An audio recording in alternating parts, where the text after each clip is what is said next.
উন্মুক্ত ৰাজপথৰ বিশৃংখলিত পদপথ।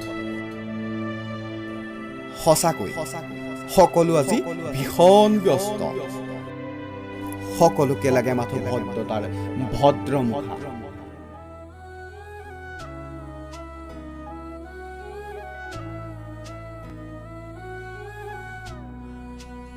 মোৰ কি ভুল মা? তই মোক দলিয়াই দিয়া ডাষ্টবিনটোৰ কাষলৈ আজিচোন কোনোৱে অহা নাই। ক'ত মোৰ মা, ক'ত মোৰ মা, ক'ত মোৰ মা, ক'ত মোৰ মা, পোৱা নাই খবৰ। গাঁৱৰ আঁৰত আছেনে মোৰ মাৰ আদৰ।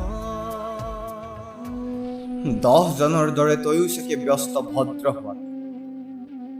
তোৰ বাবে ইমান সহজ নে প্ৰসৱ যন্ত্ৰণা? তই হয়তো মা নামৰ পাষাণী। মা শব্দক যদি ভয় কৰ, পাপ কিয় কৰ মা?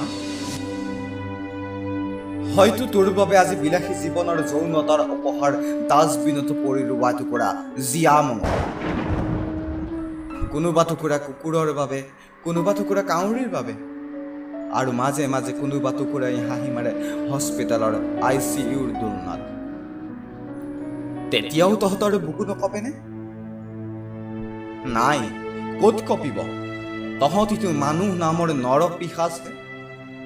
নহ'লেনো ইমান সহজ নে পেটৰ ভোনটো হত্যা কৰা?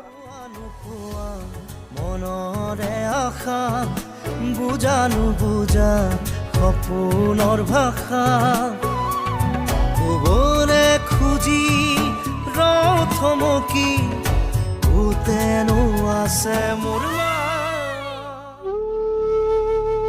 বহুত আছে উদং বুকুৰ মাতৃ, তাতেই খুৱাই দিব নোৱাৰনে? তেতিয়াও অনাকাংক্ষিত প্ৰসৱ যন্ত্ৰণা সফল।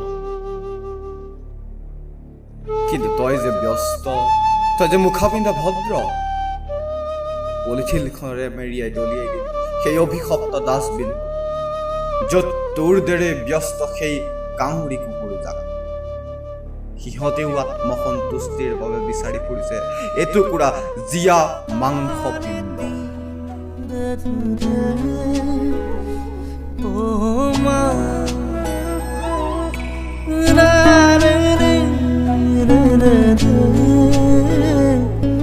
না